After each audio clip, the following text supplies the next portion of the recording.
game-changing discussions on the big ideas that shape our thinking. This is One to One.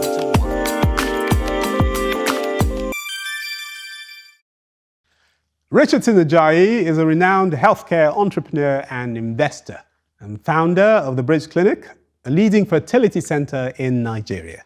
He's passionate about addressing the country's healthcare challenges and democratizing access to quality healthcare. Dr. Richardson Ajayi, welcome to One to One. Thank you for inviting me. Thank you for coming along. I've looked forward to this for quite some time. You are quite the pioneer of modern-day healthcare in Nigeria, aren't you? I'm really interested in who you are. Obviously, you were trained at the prestigious King's College, London, and you were also trained as a gynecologist on the London circuit. But here's my question: who is Richardson Ajayi? If you could start by taking me into that world of who you are as a person. Well, I think in summary, Richardson Ajayi is a chap who's trying to do his best to make the world a better place. Okay. If you want my story, I was born in London. My father was a doctor doing his house job at St. George's Hospital. But we came back to Nigeria, and I spent my early life in Nigeria very integrated into healthcare, because my father started Ajayi Memorial Hospital, first on Desolu Street, then he moved to Apapa Road. We lived in the hospital, in one of the flats there. So healthcare was my life, and the honest truth is I don't think there was any other consideration regarding the professional direction. You had no choice. But yes, when I look back at it, I mean, I was pigeonholed and checkmated into being a doctor, because that's all I saw. Both my parents, my father worked there, my mother was a dietitian, she looked in the hospital, and so I was very much part of everything. And so when I went to secondary school, and then I started in Bobi College, then I spent 2 years, then my father felt my boarding house experience was not rigorous enough, so he sent me to Comprehensive High School, Ayatoro, from where I went to the UK and finished my O-level in Millfield School in Somerset, and my medical training at King's College, and then I worked around in London hospitals, did my membership, and then worked for a few more years before I came back to Nigeria. Came back to Nigeria when most people were leaving, 1995. And I came back because that was really what was always on my mind. Ajayi Memorial was there. My father had passed on 1981. So it was important, and the hospital was struggling. So in my mind, I had a responsibility. So coming home was not, I couldn't debate it. It was just my destiny. And luckily my wife supported the decision. We had one child, Adela was born then. So we came home when she was about a year old. In 95? 95. So yeah, so I went into Ajayi Memorial Hospital, believing that was my destiny, but I think there had been too much time between my father passing away and my coming back. And I think other people had vested interests, and it was very difficult to continue that legacy. So I had to leave and start the Bridge Clinic. Yeah. So on to the Bridge Clinic in 96, I believe. Yes. You birthed the Bridge Clinic along with your wife, Yes. Pamela. So tell me about that. That was quite bold, wasn't it? You were venturing into quite a new terrain, both clinically and culturally as well. But was a career or specialty in IVF always in view for you, or did you just happen to fall into it at this point? No, I think in my sort of first senior house jobs as a gynecologist, I was at Professor Winston at the Hammersmith Hospital. And for interesting reasons, I ended up in the IVF clinic. So as a young gynecologist, I was doing IVF at the Hammersmith. I was probably the only one in the whole of the UK who had that opportunity. But at the end of 6 months, I could do ultrasound scanning, I could do a collection, I could do the transfers. So I was very integrated in, and then I was doing consultations. And what I realized were a lot of Nigerian patients come into the UK for what I was providing, the service I was providing. Geez, I was in my early 20s in those days. And you were a popular man already, Hammersmith. Yeah. Yes. And I thought to myself, this is something Nigeria needs. Okay, so but I left Hammersmith and went on the normal circuits, did obstetrics, and focused on my MRCOG, but with an idea that Nigeria needed quality fertility services. Niggling in the back of your mind. Totally. It took 11 years between that time and setting up Bridge Clinic. So I always saw that opportunity, and my intention was to set up the fertility clinic in Ajayi Memorial Hospital. But like I said, family issues, so I left and I set it up independently. And the interesting thing was that one of the first patients I saw when we set up Bridge Clinic were one of the patients I used to see at Hammersmith. So that sort of reinforced the idea that this was something that was necessary. So that's what led to the birth of the Bridge Clinic. I mean, there are many stories around that because nobody really understood what I wanted to do. It required a lot of capital, which I remember one of my early investors, Professor Serikel, blessed memory, and talking to him about, I wanted to set up an IVF clinic, he laughed. I said, what's that, number one? Number two, you're not a businessman, you're a doctor. And I said, well, yes, I'm a doctor, but I need some financial investments to be able to buy the equipment and set up my services. He said, yeah, setting up your services is different from running a business. And if you're taking up investments, you're running a business. And he helped me because he said, well, listen, I will invest, but you need to go to business school. So quite early on, I enrolled at the Chief Executive Program at Lagos Business School. And I think I was a CP11. It was important because that opened my eyes to what he was trying to say, because you can't be in the consulting room seeing patients and run a business at the same time. So I started that journey. And that journey was running, in addition to being a doctor, going to medical conferences, I started going to business conferences and business schools. So I did the CEP at Lagos Business School. Then I realized I needed to deepen my experience. So I went to Harvard Business School. I did the OPM. That's a 3-year program. You go every year for three months every year. And I've also done scaling your business at London Business School. So I'm an alumni of Lagos, Harvard, and London Business Schools. In addition to my medical training, because I realized that medicine, healthcare requires significant investment. Of course. It must be underpinned by sustainable business. And to be able to attract investments, you need to understand business. You need to speak to the owners of finance in a language that they understand. And I think that's this help. Absolutely. Yeah. I'd like to come back to IVF. Okay, and we've established, of course, that you are quite the pioneer in that area, in that field. And of course, at that time, I mean, someone asked you, what is IVF, and are you a businessman? I mean, it's a completely different terrain now. There are IVF clinics all over the place right now.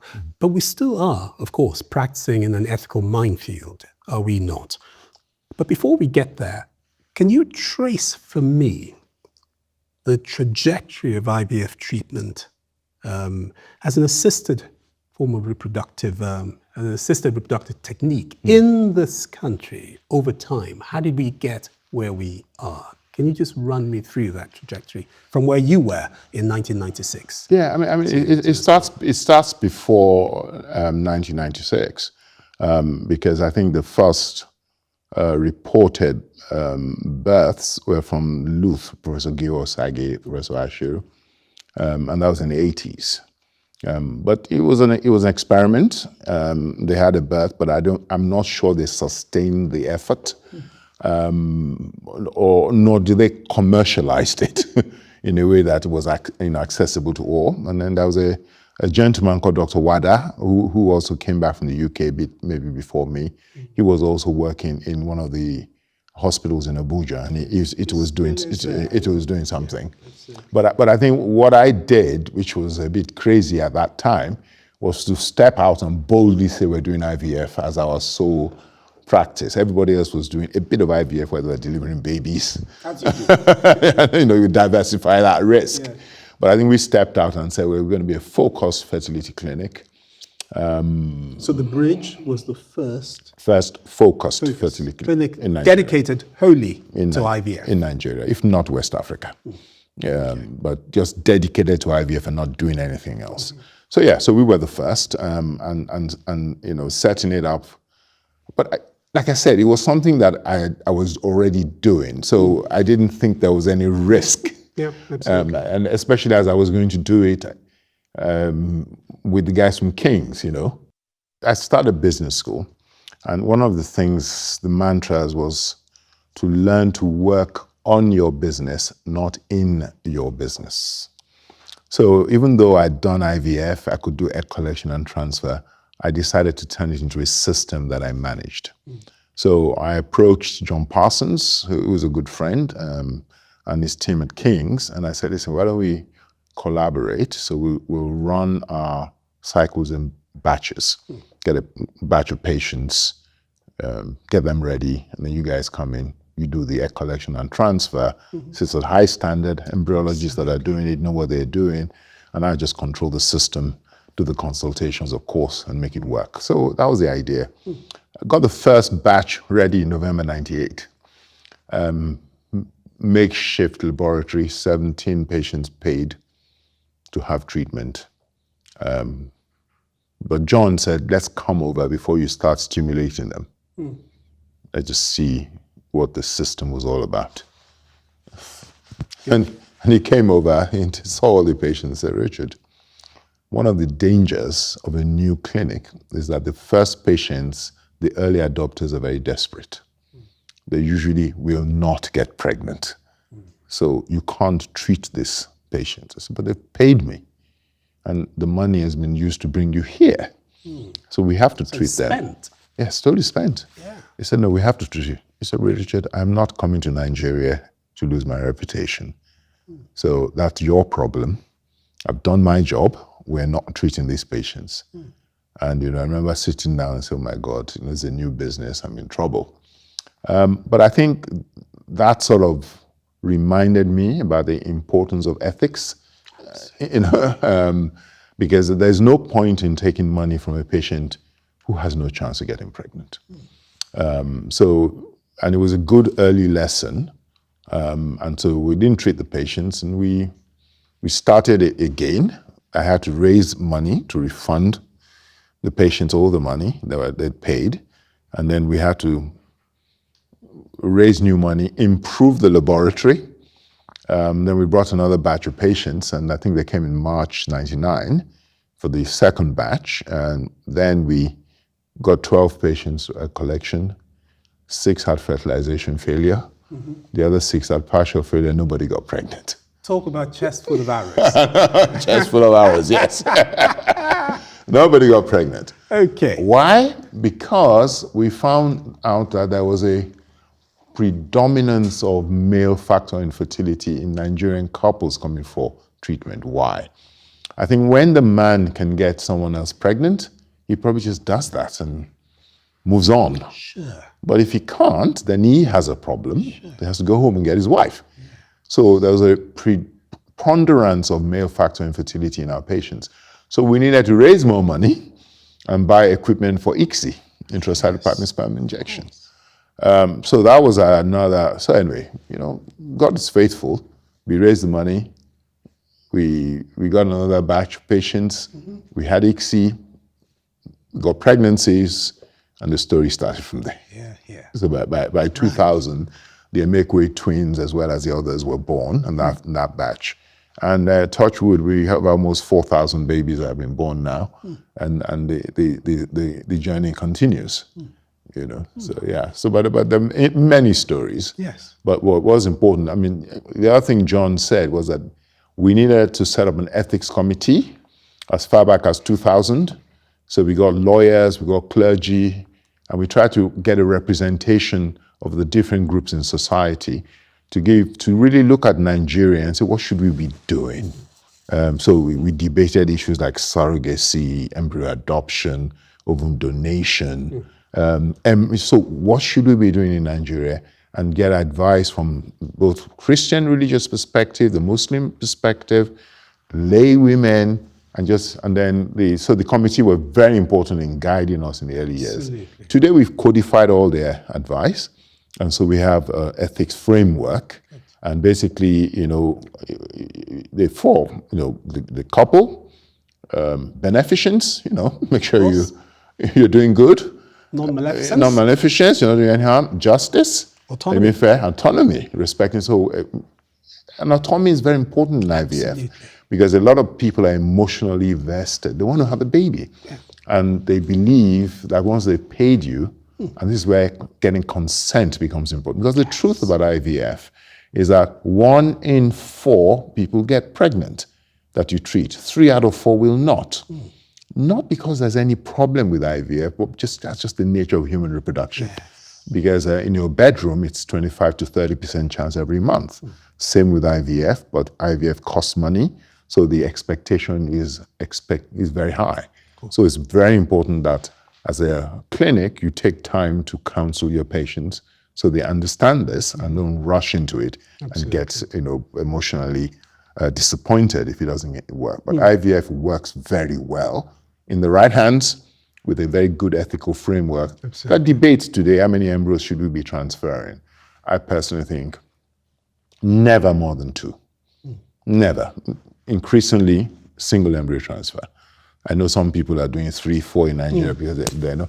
Like, the honest truth is that if your laboratory is good enough, you don't need to do more than 2 because all you do is increase the complications to that pregnancy, and it's totally, I think, irresponsible. Yeah, absolutely. And you've already, and I'm really pleased about this, started to touch on the the ethical dilemmas that exist. And we've talked about autonomy. Of course, your own autonomy is also important. Doctor's autonomy versus the patient's autonomy. You've just spoken about the fact that you will not transfer more than X number of eggs, and you reserve the right to be responsible in that way. But I would like you to delve a little bit further into this and talk to me about some of the common ethical dilemmas you confront in IVF treatment. Well, locally in this country. Well, you know what I always say. I mean, when I'm talking to the staff at Bridge Clinic, I say it's not that difficult to achieve a pregnancy. If you're struggling, you can go to a baby. If you want a baby, you can go to a baby factory. You can adopt. You can see your neighbor. There are different things people do. Now, from an ethical framework, the objective is to go through a certain process that ends you up with a single pregnancy, because that's the objective of IVF. Now, in Nigeria, people do different things. So a lot of patients come in. People have come to me and say, well, can you treat me with donor sperm and not tell my wife? The answer is no. Absolutely. Because that's an assault on your wife, and we will not be party to that. Right. Or the woman... totally unethical. Yeah, totally, it's not acceptable. So we have occasions when the woman doesn't respond and she needs donor oocytes, and of course she doesn't want her husband to know. We can't do that.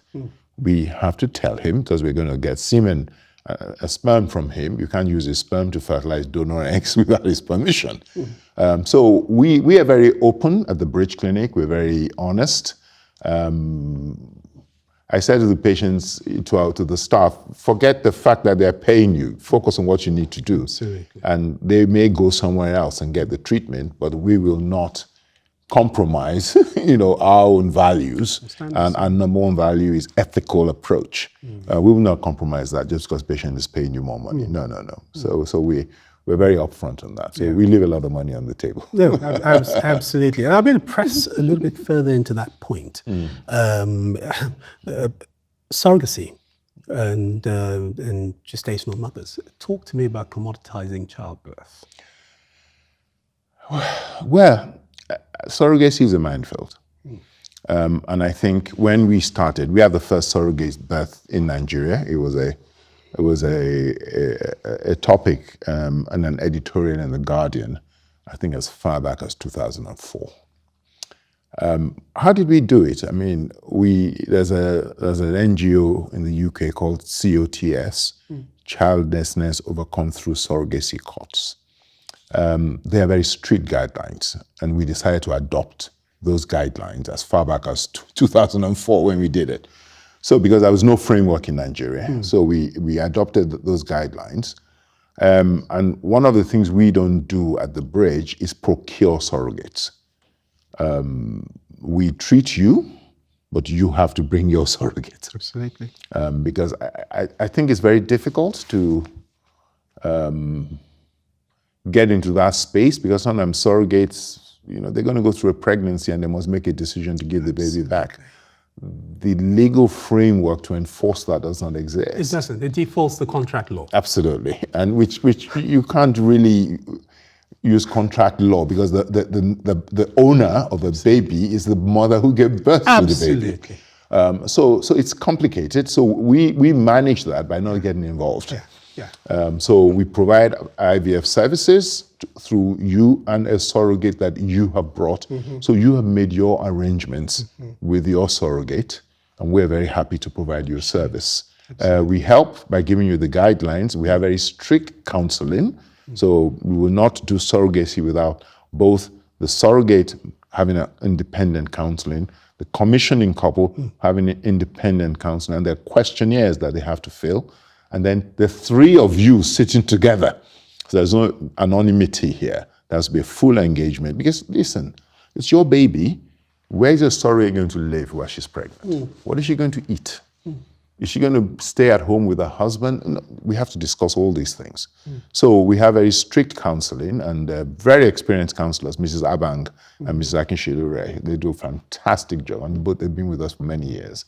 And so with that, we have never had problems, because some people after counseling say, no, thank you. Absolutely. I'm not interested in this, but I think it's critical, because you can't commoditize the process and just think because you paid the surrogate and you paid it. No. I think that's taking it a bit too lightly. Absolutely. So I think and I think that's one of the problems IVF is having in Nigeria today, because the conversation is not deep enough and everybody's having a go, but it's a very, very complex subject. And the issues really have to be put on the table before you start. And sometimes you have ovum donors who come in, they think, okay, I'm going to get some money, but you got to put it on the table that you're young, you run a risk of the ovarian hyperstimulation syndrome, which can kill you. It's not common because it can be managed, but this is the kind of counseling that people need to have. And if you're not doing that, then you're not being ethical. Absolutely, and we really do need to become a better educated society, don't we? And a more ethically responsible society. Absolutely. The key is society is not robust enough to process all of these issues properly, but particularly within the socioeconomic climate that exists at this point in time. Yeah, I agree with you, but I think it's a responsibility of us as professionals. Absolutely. You got to dig in. I mean, I have had couples in the past, when I was clinically active, I couldn't communicate with because of language barriers. And if I feel I have not counseled you adequately, I will not treat you. Correct. That's you exercising your own autonomy. Absolutely, because you'll just laying yourself open to issues. Correct. At the end of the day. They must understand the risks of the procedure. They must understand the failure rate of the procedure, and they must understand their own involvement in the procedure. And if they are able to do that, fine, go ahead, because everybody has had the conversation and we all understand each other. But when there's that asymmetry in terms of understanding, then there potentially could be problems. So, Dr. Ajayi, this is a very interesting agenda that's been laid out in this conversation so far. We have already talked about quite a lot, touched on many issues, including very serious ethical issues. And it's obvious to us in this conversation that there is so much to consider in the delivery of any healthcare service, let alone IVF.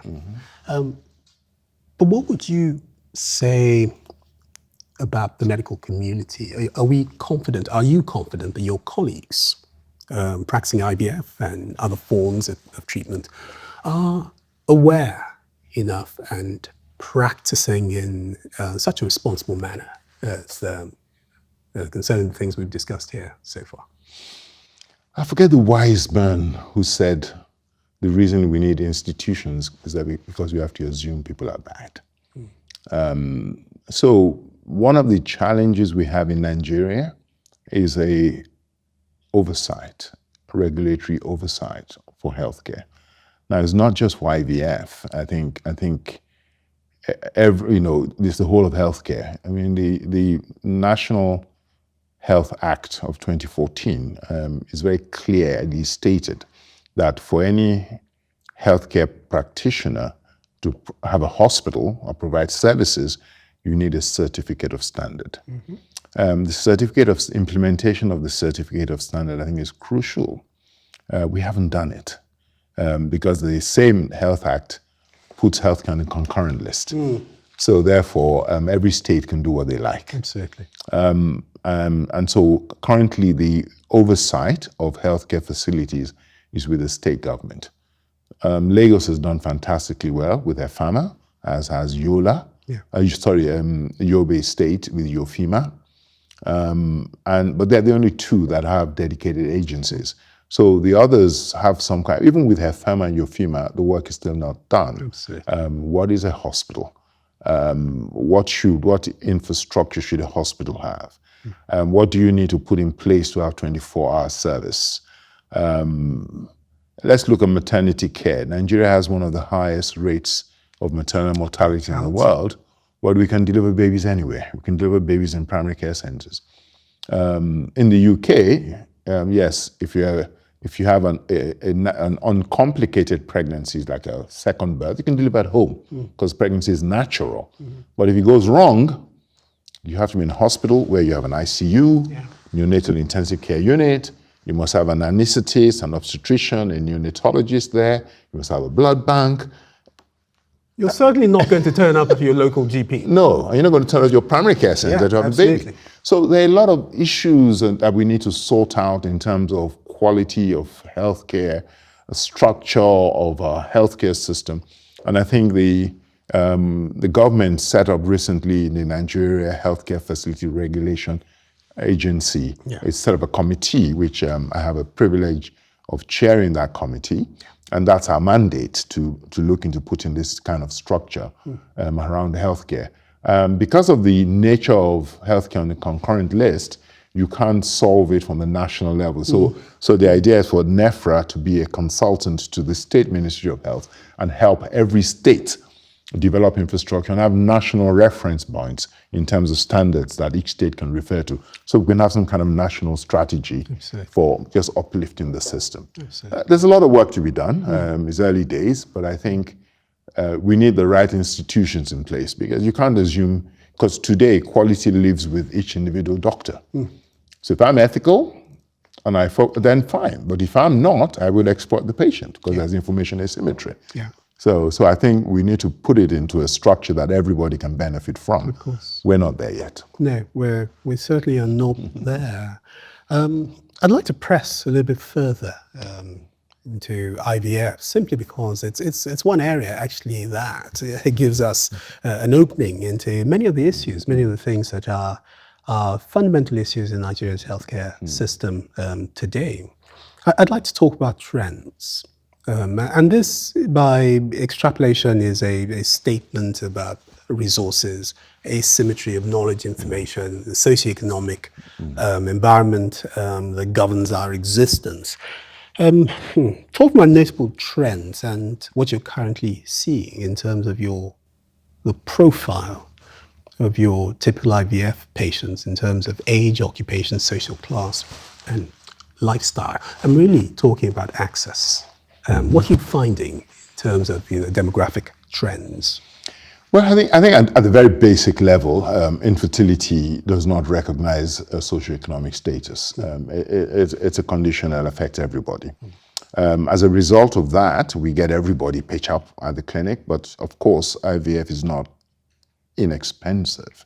So the ability to pay for the service now starts to stratify the society. Which is precisely the point. RIP. You know, as starts to stratify the society. So you tend to get most of the patients who come from a certain socioeconomic group that can afford it. But we're also a very connected society. With lack of social infrastructure in terms of fallback, in terms of the government for social handouts or even health insurance, people have families and friends. So, I have friends whose cooks have been treated, whose drivers have been treated because people will support them. And so one of the things we did at the Bridge Clinic quite early on was to try and see what we can do to bring the service to financially disadvantaged people. So we set up the Institute of Fertility Medicine with Lagos State University Teaching Hospital. The program is very successful. So basically, we provided all the infrastructure services at a discount. So people who went to LASUTH were means tested, and if you found that you really could not afford the services, then we gave you treatment at almost next to a fraction of what it would cost. I'm pleased to say we ran the program for 10 good years. Thousands of babies were born from that LASUTH program, but I think LASUTH terminated the program in November because they believe they now have the capabilities to continue to do this themselves, which is fine. But I think that challenge of access is something that we still need to sort out because healthcare cannot be for those who can afford it. It should be for everybody. And so what systems do we have to put in place? So at the Bridge Clinic, we have a CSR program where we treat a certain percentage of patients at significant discounts every year, just to make sure that there's access. Now that the IFM program is no longer there, we have to think more robustly in terms of how to bring more people on board who can't afford services. Because it can't just be for the rich. I think that's boring. Absolutely. It's not interesting at all. Absolutely. So let's talk about family while you're on the subject. You've spoken about your very great father and Ajayi Memorial Hospital. And you felt a sense of responsibility on returning to Nigeria to pick that up and work. What can you tell me about that hospital? We've already talked about what it meant to you growing up as a child. You had no choice in the matter, really. You had to go in this direction. But what has that legacy meant to you in later life? Whenever I talk about Ajayi Memorial, I feel a bit sad because I look at lost opportunities. My father was a first mover. This hospital had better infrastructure than most private hospitals in Lagos today. At that time, there was an underground parking. He had 4 expatriate doctors living in there. There was an expatriate lady as a matron. There's a lift to take patients up, 2 operating theaters, a minor surgery, major surgery, general wards for female, general wards for men, then semi-amenity wards for middle management, full amenity wards for full senior management. And a lot of the surgeons from Luz came in and did complex surgery, including hip replacements in those days. So this was something that was setting healthcare in Nigeria up for the future. And I feel that it was my responsibility to build on that and take things further. But like I said, he died when I was young, and family dynamics were such that we couldn't lift that to the next level. And I think it underpins the importance of managing transitions, because Ajayi Memorial is just one of many hospitals, because what we tend to do as doctors is to build infrastructure around us. It's good on the short term, it's to medium term. But on the long term, as you hit your 60s and your 70s, you want to sleep in a little bit longer. Yes. Patients leave, especially when you built everything around you. Now, how do you manage that transition to ensure that the franchise continues to grow while you remove yourself. And I think that's what we need to do better. The conversation is not, we're starting to talk about it. The important thing is that we're already having a lot of investment vehicles like Duchess, where you work, where it's an investment vehicle. It's not built around one doctor, and it's a platform, and that's the future. Yeah. And I think once you get that kind of structure right, I think these challenges are the challenges of early pioneers, but there are quite a lot of early pioneers still in the system. So how do we consolidate their legacy, institutionalize, and build a transitional plan? I think those are conversations we still need to have. Absolutely. And very well put. I'm going to press on the subject of family, of course. Talked about your father, your mother as well. Your wife, Pamela, a force of nature. Yes. Yes, and of course she holds the reins at the Bridge Clinic. She's been instrumental to the growth development of Path Lab, now Sin Lab, which I hopefully will come to later. There's your brother, Leia, urologist, who's running around Royal Free playing with robotics. Isn't he? Yes. How important has family been to you on this journey? Oh, family is critical. I mean, both. The two people you mentioned, Leia and Pamela first, of course, she's my wife, and we work together. I think we're blessed. I'm told that a lot of people find it difficult to work with their wives. Pamela and I have always worked together, right from the early days of Bridge Clinic. I don't do anything that she's not part of. She doesn't do anything that I'm not part of it. So we are a team, and we get on and we work together. And I think it's a blessing having her in my life. Leia is a very close younger brother, and is a urologist. He's been coming to Nigeria for many years. So his main base is Royal Free, as you said, but he comes here and he provides the service. And since he's been coming, a lot of people find there is no need to travel to the UK, and they can have their treatment here in Lagos, which I think is what it's all about. It makes it more affordable and easier for people to access. So yeah, family is important, and we all have very strong relationships. Absolutely. And depend on each other. Yes. And that is the perfect point from which to segue into... Before you segue, make sure my children don't say I didn't mention them. Yeah, two lovely children, Ademide and Adiola. Adiola is the oldest. She is a lawyer. Ademide did applied maths. Like I said, most of us now, we've outsourced our children because we train them abroad. So we have virtual relationships. We talk on FaceTime regularly, but they're fine. And they're But of course, he was born just before you moved to Nigeria. I remember you saying. Yes, Adiola was born just before we moved in. Ademide was born after we came back. And I remember this part of the challenges we had. I remember I was renovating Bridge Clinic. We had to put everything on hold and move to the UK for a few months so that we could have Ademide and come back. And I remember thinking, God, we need maternity services that you can rely on, having to travel.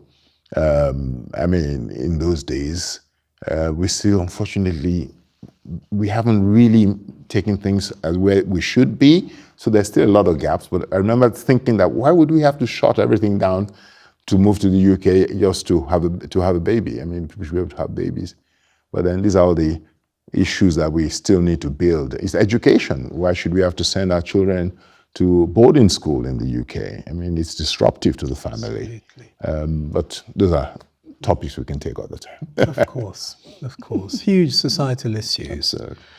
So talking about reversing the trend of medical tourism, we've laid the foundation very nicely for that conversation so far in this discussion.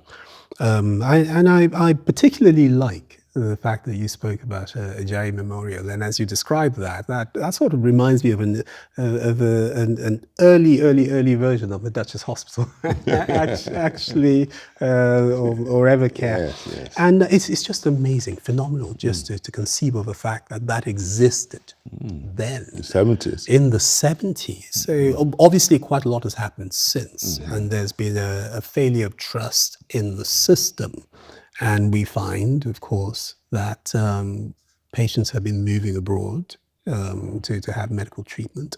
And what it also means, actually, is that the country has been hemorrhaging quite a lot of cash, foreign exchange. But there are many who would say that there is now a trend that speaks of a reversal, simply because things are happening, particularly in the private sector. And you described very eloquently what's going on in the private sector, partly, and what needs to happen in the public sector as well to help move that along very quickly. But can you comment on the trend that you're observing now in the reversal of medical tourism back to this country, if it exists to any appreciable degree, in your view? No, I mean, geez, almost 30 years that I have come back to Nigeria, there's a total transformation of the space. I think we were early returners, if you like. You were trailblazers. Yeah, we were young and foolish, I'd say. But we came back a lot earlier. But since then, I mean, you are here, a lot of people have come back. Yeah, sure. And a lot of people are bringing back the capabilities that we never had. And not only are they coming back, they're also bringing investments in. So the healthcare landscape in Nigeria has been totally transformed. It's a silent revolution that has taken place in healthcare. But of course, there are certain institutions we still need to build. The first is just that regulatory oversight to ensure that trust is embedded in the system and not in individual doctors. So that's important because at the moment, trust and quality is in the hands of the provider. And if the provider is not ethical and is not bothered, then he does what he likes. And you hear patients complaining. So how do we build a system that consistently delivers the value proposition? You need to have quality management systems, you need processes and procedures, and there's a governance framework. So there's a whole lot of work we need to do. That's the first thing. The second is, how do we scale these individual efforts into consistent, sustainable financial investments to be able to drive a pipeline of investments? So that's the second conversation, because at the moment, a lot of these services are only for those who can afford them. Sure. So how do we get the healthcare reimbursement system in place to ensure that we can really build scale in this? So I think there's still some work to be done, but certainly we've started the progress. There's been total transformation, and there's a lot that's going on today that wasn't available in Nigeria many years ago. Yeah, so it's, absolutely. Yeah. Absolutely. I remember, actually, you may not remember this, but I remember quite vividly, actually, I think I started coming back to do some medical education around about 2011. I remember holding a conference and you and Pamela coming, and it was obvious to me, you both came to, what's this young man doing? You know, what's he? I think I remember. I remember that was the first time I met you. I met you both, of course. You know, it's as I said, you know, Pamela is a force of nature. Yeah. Absolutely. So I'd like to talk about PathCare. Yeah. And the transition to SynLab. Talk to me about that. Yes, you know, as I said, I mean, I think PathCare came into Nigeria. Like I said, they looked to the Nigerian market, looked at the population, and believed that there was a significant opportunity here. But you know, in South Africa, the market is consolidated. There are three big players, you know, Lancet, Ampath, and PathCare. And all pathologists work in those three, and the barriers to entry are too high. So no one is, you know, there are a few small players, but no one is going to build the kind of scale. Because for you to run a laboratory, you need to have a certain accreditation systems, you need to have certain investment, you know, this structure is there. We don't have that in Nigeria. So even though PathCare was the first ISO 15189 accredited laboratory, it didn't mean anything to patients. Because in most countries, most people will not pay for your lab test unless you take it from an accredited laboratory. Yeah. So that advantage, we didn't have it here. So even though we scaled, and when SynLab looked at the Nigerian market in 2016, we had the largest market share. But Pathcare wasn't satisfied with the effort that so they wanted to divest and go back and focus on their market in South Africa. But I over that 15, 16 years we worked with them, I realized that we were going to become any other lab without an operating partner. Because you need to be able to assure the quality of your tests. You need to be able to do reagent deals. Reagent deals means you get your equipment at next to nothing. You need scale to be able to do that. So you need a partner that has large volumes and has those relationships with the suppliers. You need to be able to have your quality systems that are unshakable in terms of how you calibrate your machines. And yes, we knew how to do it, but you needed somebody to drive it. So we decided, both Pamela and I, that we needed another partner to run this effectively. And, so we met SynLab. And so SynLab was able to acquire Pathcare's shares. And they came in and provided the same quality of service and the extent that we felt that we'd done what we wanted to do, and it was an opportunity for us to hand over to a system that can continue to run this without us doing it on a day-to-day basis, which is part of what SynLab does anyway in terms of their planning, and so that's what we did. Yeah. Yeah. So that's SynLab. I'm going to leapfrog across to Bridge Clinic again. So you've done that with Pathcare to SynLab. Bridge Clinic, huge first mover advantage. We've spent a lot of time talking about that as well, essentially in business terms, that's what it is. Yes. Huge. Now there are IVF clinics all over the place. Of course, we've talked about the variations that may exist in terms of approach, ethical considerations and all of that. But still, there are plenty of IVF clinics around. We'll come back and talk about access to them again in a bit. But what next for Bridge Clinic? What is it that you feel that you have to do in order to ensure, same consideration you had for Pathcare, that the Bridge Clinic does not become just any other IVF clinic? What's the future? Yeah, I think one of the things we've always done at the Bridge Clinic, as we did in Pathcare, is to have these operating partners. It's important to have people that are flying in annually to check your system. So we have quality management from Austria. So they come in every January, walk through the clinic where your SOPs, how you're doing this, how do you manage your toilets and make sure when patients come in, they're not going to run out of toilet roll. You have to think about all of this. And so we've inculcated all these systems into the Bridge Clinic.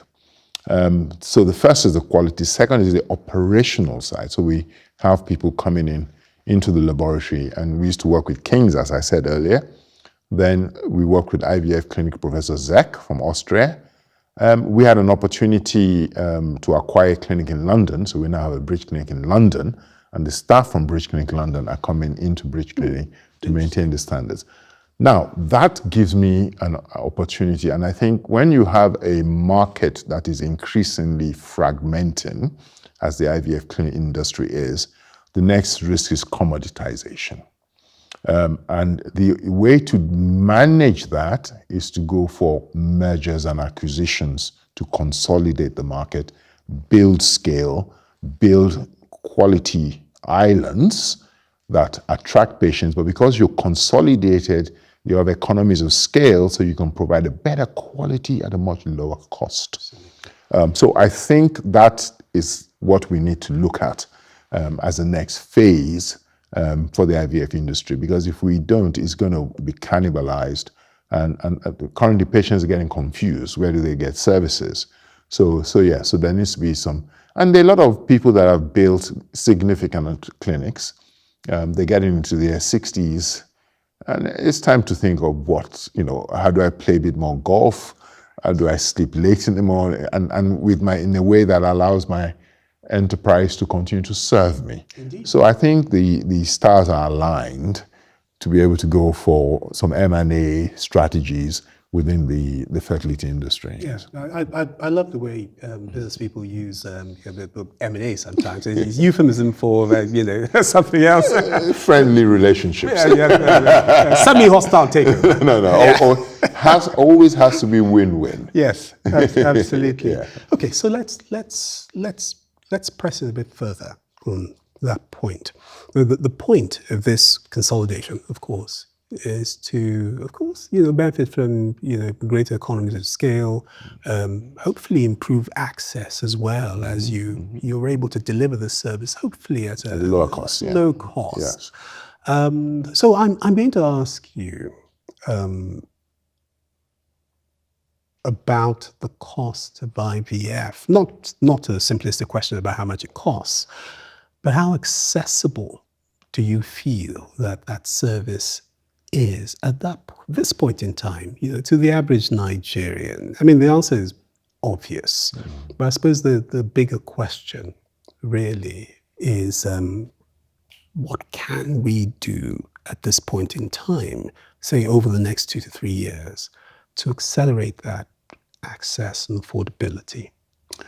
Of course, education needs to go before that, but I'd like you to comment on that. Well, I mean, we all know about the challenges of the health insurance issues in Nigeria. As the first point. The second point is that I don't think the challenges of access are just for IVF. Of course not. I think it's universal for healthcare. Yeah. So the question is, how do we make healthcare more accessible for everybody? Yeah. And I think that challenge can only come from, PPI, private-public integration, where the government's resources are focused more on commissioning services and paying for services. We look for more effective reimbursement because at the moment, I think we're playing insurance, especially when you look at what Lagos State wants to pay providers for their services. We're still playing a political game. Because what is, one of my own beliefs is that what is the cost of primary care in Nigeria? You can't answer that question unless you know what infrastructure you must deploy to provide primary care. We don't have those standards. So what is the cost of a unit of healthcare?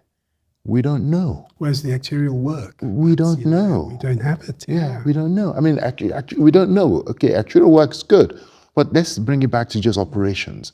Now, if you're able to say, for you to get paid for hernia repair, your theater must have these equipment. Your service costs this. So we know what the cost to pay you and, for a hernia repair in a way that keeps the service going. Yes. Until we do that work, Absolutely. we can't get health insurance right. And that's where I think the oversight regulatory structure that defines standards becomes important. Because before you get a license, you must show that you have all these equipment in place. Because we know what equipment you have in place, we know what we have licensed you for, we know what it costs to deliver that license. The insurance now has a clear framework to rely upon, as opposed to just some guesswork of giving you 500 naira. I mean, yeah. So yeah, all that work needs to be done to drive access. And I think we will do it because I think we are not the first to have all these challenges. A lot of countries have had these challenges and they've surmounted them. Of course. Yeah. Of course. Having said all this, dare we talk about adoption? Of course. You lead the charge. What would you say about the uptake and societal attitudes to adoption at this point? Because of course we can talk about IVF till the cows come home. We can carry on with that conversation, but of course that is also a consideration for those who aren't able at some point to who don't succeed at IVF. Adoption is something that is certainly must be on the table. What would you say about societal views these days? Well, I think there's a primal instinct in all humans to have their own progeny. It's natural. I want to have my own genetic offspring. Of course. And so that's the natural approach. So most people want to achieve a pregnancy by themselves. And if they do, that's the best way to do it. If it's not working, then you have alternatives like IVF. Even before you get to adoption, there are other hurdles to cross, like donor sperm, donor eggs, surrogacy. These are all conversations that people may need to deal with. I mean, the truth is nobody wants to have a transplanted kidney. But if the alternative is death, then a transplanted kidney is a very good idea. So it's that kind of conversation with donor gametes. And I think it's the same level of engagement when it comes to adoption. Yes. Because at the end of the day, if all your options are exhausted, to have either your own natural offspring or, with the support of donor gametes, and that's not going to work, then adoption is a fantastic idea. And I think it's a question of understanding and counseling. But it's not the first choice, because most people just have an aversion to non-genetic progeny. But once that understanding is there, then I think it's a good option. I mean, it's important not to talk about it as an inferior option either. Absolutely not. It's really important. Yeah, it's not. I think when you need it, it's your best option. There's nothing inferior about it. It's the most superior option. Absolutely. And I think the point is understanding that. And once you understand that, and the counseling is done, people embrace it. Yeah. But what is your understanding of the uptake these days? Well, I'm not involved in the process to give you statistics, and because I don't have that data.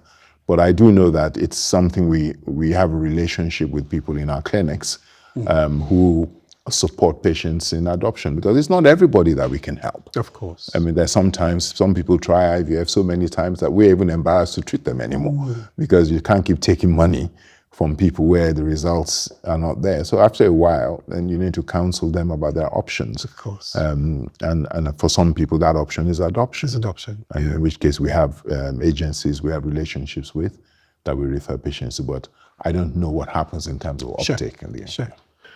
So we're rounding up now, and I want to talk about some of your personal aspirations. It's almost hard to ask a question like that. You've done so much, but I'm sure, of course, there is still so much more in there. We've talked about your impending mergers and acquisitions already, but what's the holy grail? What is that one thing you would like to achieve before you completely hang up your rugby boots? I see life as seasons, and my season, if I look at Bridge Clinic as an example, there's a season where you are the driver. Then you need to pull back and work on the thing to let it work by itself. Then while I was doing that, there was a season of supporting Pamela with the transition of Pathcare to SynLab. What am I working on now? This is the season of trying to look at consolidation in the fertility industry. And at the end of that season, what's next on my head, every year Pamela and I go to a place in India called Natika Ayurveda Resort. We've been going for about 8 years now, every January for 2 years. We need something like that in Nigeria, wellness resorts. So that's something I'm looking at. And as I said, what drives me is just trying to provide something that will make life better for everybody. That's what drives me. There are many niduses of opportunity to do that, and I pick the ones that I think I can make a difference in, put my effort into it, and hopefully leave it in a way that continues to run without me. So that's my vision. Absolutely. And this is an entirely, completely appropriate question to ask you, Richardson Ajayi. Assuming you were stranded on a desert island, and obviously you have very limited resources, if I could give you one thing, one book, what would you take with you? The Holy Bible. I think the Bible is a dispensation of millennial wisdom. And every time I open the Bible, it reveals new insights about life and God's purpose and relationship with man. And I think that's what inspires me. You say that with not a hint of hesitation. It has been an immense pleasure talking to you, Richardson Ajayi. Thank you. Thank you very much. A one-to-one. Thank you.